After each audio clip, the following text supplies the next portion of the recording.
Hello officers.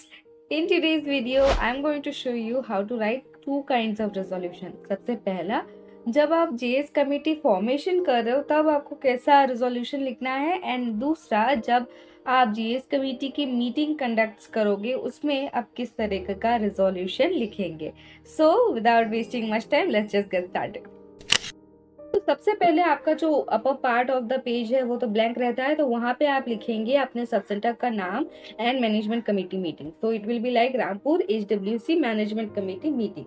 Side में आप date, venue and time का वो रखेंगे. नेक्स्ट आप अपना बॉडी स्टार्ट करेंगे. तो बॉडी स्टार्ट कैसे किया है मैंने यहाँ पे, Today on 11th December 2022, a meeting of Rampur HWC Management Committee is being held. कहाँ पे? At the premises of Rampur HWC at 11:30 AM with a view to form the GS committee. Okay, so ये हमारा normal heading है. Then मैंने 2-3 line अपने order copy में से add किया था. ये वाला सेक्शन जो है, जो ऑर्डर निकलता है वहाँ पे एग्जैक्ट चीज लिखी हुई होती है, तो वही मैंने यहाँ पे इंक्लूड किया है. आप चाहे तो इसे इंक्लूड कर सकते हैं, चाहे तो इसे इंक्लूड ना भी करें तो भी कोई बात नहीं. आप क्या कर सकते हैं, जो ऑर्डर आया था उसका जेरोक्स या फिर प्रिंट आउट निकाल के आप साथ में रख सकते हैं या फिर पेस्ट कर सकते हैं वहां पे. ठीक है, नेक्स्ट आते हैं हम एजेंडा ऑफ द मीटिंग पे. तो एजेंडा मैंने क्या लिखा है यहाँ पे, JS committee formation and to discuss the solution of various ongoing issues of HWC and utilisation of untied fund to solve those problems. तो ये हमारा आज का जो मीटिंग है उसका एजेंडा है.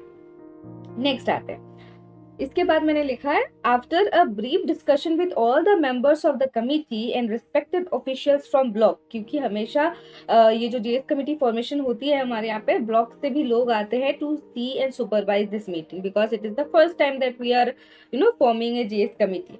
तो ब्लॉक से भी लोग आते हैं तो इसलिए उनका भी मेंशन्ड है. ओके, ये कहने के बाद क्या लिखा है हमने, following resolutions have been taken. Then हम रिजोल्यूशंस शुरू करेंगे.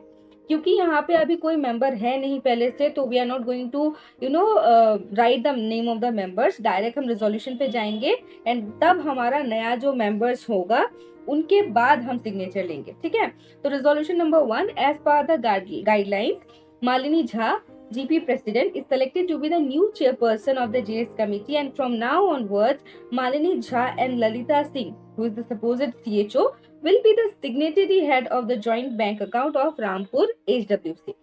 ये हो गए हमारे GP President जो चेयरपर्सन है एंड CHO जो मेंबर सेक्रेटरी है. Both of them will be the signatory head of the untied fund account and also the members of the JS committee. Next जो रिजोल्यूशन है वो होगा हमारे को चेयरपर्सन के लिए, who suppose to be a MO of the linkage PAC. तो यहाँ पे क्या लिखा है मैंने, एग्जांपल डॉक्टर प्रमोद दास. ये जो ब्रैकेट में दिया गया है वो आपको लिखने की जरूरत नहीं है. I am writing this to explain you. Doctor Pramod Das will be the chairperson, co chairperson of the JS committee, and Lalita Singh CHO will be the member secretary of the JS committee. So once जो positional members थे उनके बारे में हम लोगों ने लिख लिया, like chairperson, co chairperson, member secretary, उनके बारे में जब हम लोग लिख लेंगे we will be writing who are the other members of the JS committee. ठीक है, तो इसमें जैसे कि मैंने अपने पहले भी जीएस के वीडियोस में बताया कि कौन कौन यहाँ पे इंक्लूड हो सकते हैं, तो वैसे ही उसके हिसाब से आप लिस्टिंग करेंगे. यहाँ पे मैंने एएनएम्स को इंक्लूड किया है. Representative of VHSNC committees are a very important part of JS committee as well. Okay, तो आप उनको भी इंक्लूड कर सकते हो अगर कोई आता है फॉर दैट पर्पस. देन आप उनका नाम लिखेंगे, इन ब्रैकेट में लिखेंगे किस VHSNC कमेटी के मेंबर है. फॉर एग्जांपल आपके हेल्थ एंड वेलनेस सेंटर में एक गांव है जिसका नाम है कुमारी, तो representative of Kumari VHSNC committee. ठीक है, इस तरह से आप वो कर सकते हैं. देन अगर कोई एनजीओ से मेंबर आ रहा है देन आप उनका नाम लिखेंगे एंड एनजीओ का नाम लिखेंगे, उस हिसाब से आप लिख सकते हैं. नेक्स्ट है आशा. अगर आप आशा को इंक्लूड करेंगे तो Asha not as an Asha included होगी इसमें, because Asha is also the member secretary of VHSNC committee. तो इस हिसाब से आप आशा को भी इसमें इंक्लूड कर सकते हैं. Then last but not the least, महिला संगठन अगर आपके विलेज में इंक्लूडेड है, आपके विलेजेस में है, तो उनके मेंबर्स को भी आप इंक्लूड कर सकते हैं, because that will help you to get a picture of the problem that they are facing. ठीक है, तो जैसे ही आपने सारे मेंबर्स को इंक्लूड कर लिया, at the end you will be stating this phrase that we resolve that from today the JS committee is in effect and will be performing all the duties that comes under its obligation. ऐसा करके this was approved by the entire committee आप लिखेंगे, and then you'll be taking the signatures of all the participants and members. Okay, this is how you write a resolution for the JS committee formation. Now moving to the next resolution कि आप जब committee meeting करेंगे, like JS committee monthly meeting करेंगे, तब आप कैसा resolution लिखेंगे उसके बारे में देखते हैं। तो सबसे पहले हम लिखेंगे JS committee meeting date, time and venue। ठीक है, इसके बाद हम स्टार्ट करते हैं हमारा बॉडी पिछली बार की तरह। तो इस बार हम थोड़ा अलग से लिखेंगे, जैसे कि a monthly JS committee meeting is being held at Rampur HWC at 12 p.m. today, that is 15 December 2022, to study the progress of HWC functions and services and also to plan for upcoming programs and targets। इसका सीधा सीधा मतलब ये है कि हम एक JS committee monthly meeting रख रहे हैं ताकि हम ये देख पाए कि हमारा क्या क्या काम पूरा हुआ है एंड ऑल्सो हम प्लानिंग कर पाए आगे आने वाले कामों के लिए। ठीक है, इसके बाद शुरू होता है हमारा एजेंडा, जिसमें हम पर्टिकुलरली क्या के ऊपर डिस्कस करने वाले हैं उसके बारे में लिखेंगे। तो उसमें जैसे कि मैंने यहाँ पे 5 पॉइंट्स लिखा है, ज़रूरी नहीं है कि आप ये 5 पॉइंट्स ही लिखें, आपका जो पॉइंट है वो डिफरेंट हो सकता है, but these are just examples that will help you to write. सबसे पहला वाला है review of past expenses and record of it. तो इसमें हम जनरली डिस्कस करेंगे कि हमारा कितना खर्चा हुआ है एंड उनके सारे records like bills and vouchers वो सब दिखाना होता है इसमें। ठीक है, नेक्स्ट जो पॉइंट है उसमें मैंने लिखा है renovation of health and wellness centre based on the state team visit. मान लीजिए कि आपके यहाँ पे स्टेट टीम विजिट आने वाली है एंड आपको बहुत सारा काम करवाना है, तो this is a valid point that you can include in your agendas. Next है प्रपोजल फॉर प्रोक्योरमेंट, यानी कि purchase of furniture, instruments and IC materials. तो आप एक एजेंडा ऐसा भी रखेंगे जिसमें आप प्रपोज कर रहे हो टू द कमिटी कि हम लोग को ये सारी चीजें चाहिए, तो ये सब हम लोग को खरीदने हैं।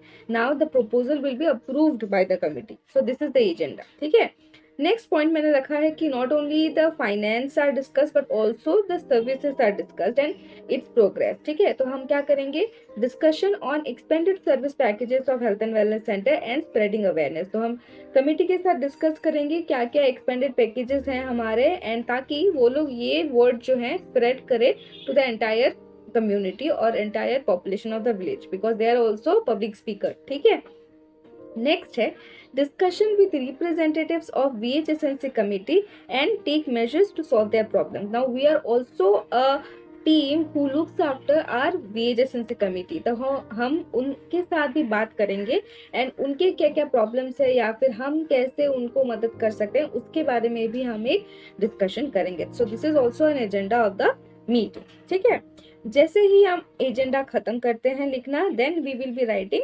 Members present in the meeting. तो कौन से मेंबर्स आज प्रेजेंट है, जरूरी नहीं है कि हमेशा सारे के सारे मेंबर्स प्रेजेंट हो, तो कौन कौन से मेंबर प्रेजेंट है उनके बारे में आप लिखेंगे या फिर उनका नाम आप लिखेंगे। This is not the signature, this should be just names. ठीक है, नेक्स्ट हम बढ़ते हैं रिजोल्यूशंस की तरफ। तो रिजोल्यूशन में हमने एजेंडा में जो पॉइंट्स मेंशन किए हैं उसी पॉइंट्स के हिसाब से हम रिजोल्यूशन को पैरा वाइज लिखेंगे। तो सबसे पहले जैसे कि मैंने बोला कि review of past expenses and record of it, तो इसीलिए मैंने पहला रिजोल्यूशन ऐसा लिखा है, it is reviewed by the committee that N amount of ₹10,000 was utilized from the untied fund to prepare a composite pit and make some minor leakage repairments. All the bills and vouchers were recorded. तो इसका सीधा सीधा मतलब क्या है कि committee ने review किया कि पिछले महीने या पिछले 2-3 महीनों में 10,000 का फंड यूटिलाइज हुआ है for making a composite pit and हमने बचे कुछ पैसों से लीकेज के प्रॉब्लम्स को सॉल्व किया है, सारे बिल्स एंड वाउचर्स को रिव्यू भी किया है। ठीक है, so this is what we do in a general JS committee meeting. Okay, next हमने क्या क्या है, हमने पॉइंट नंबर 2 पे या फिर एजेंडा नंबर 2 हमने ये रखा है कि renovation of health and wellness centre. ठीक है, तो इसके लिए हम लोगों ने रिजोल्यूशन नंबर 2 पे क्या लिखा है, an amount of ₹20,000 from the fund is proposed for the renovation of the health and wellness center. Number 3 पे हमने बोला था कि हमने प्रपोज किया है for the procurement of equipments and furniture, इसीलिए रेजोल्यूशन नंबर 3 पे हमने ये लिखा है कि an amount of ₹15,000 is being proposed for the purchase of equipments, furnitures and miscellaneous. तो हमने प्रपोज किया है, like we the health and wellness centre of Rampur HWC ने प्रपोज किया है कि हमको 15,000 का अमाउंट चाहिए for the purchase of all this things. ठीक है ना, ये कमेटी के ऊपर है कि क्या वो इसे अप्रूव करेंगे कि नहीं। ठीक है, ये 3 पॉइंट्स है। देन नेक्स्ट जो पॉइंट है number 4 and number 5, discussion of expanded packages and discussion with the representative of the VHSNC committee. ये दोनों पॉइंट मैं आप लोगों के लिए छोड़ती हूँ कि आप इसमें क्या लिखना चाहोगे in the resolution. Right it in the comment section and the best answer will get a mention on the next video. ठीक है, तो जैसे ही हम अपना रेजोल्यूशन खत्म करते हैं, eight the and will be writing the above mentioned resolutions were approved by the committee. ये लिखने के साथ हम सिग्नेचर्स लेंगे सारे मेंबर्स का that they have approved. This is how you write a resolution for the JS committee meeting. Minutes के बारे में बहुत कंफ्यूजन है, ये जो रेजोल्यूशन है वही माइन्यूट्स है, and this is how you write it. If you have any confusion regarding this, you can obviously message me down in the comment section, or you can also message me in my Instagram handle and I'll be very happy to help you. So इस video में इतना ही, मिलती हूँ अगले video में with more such interesting stuff. So till then, bye bye and happy learning.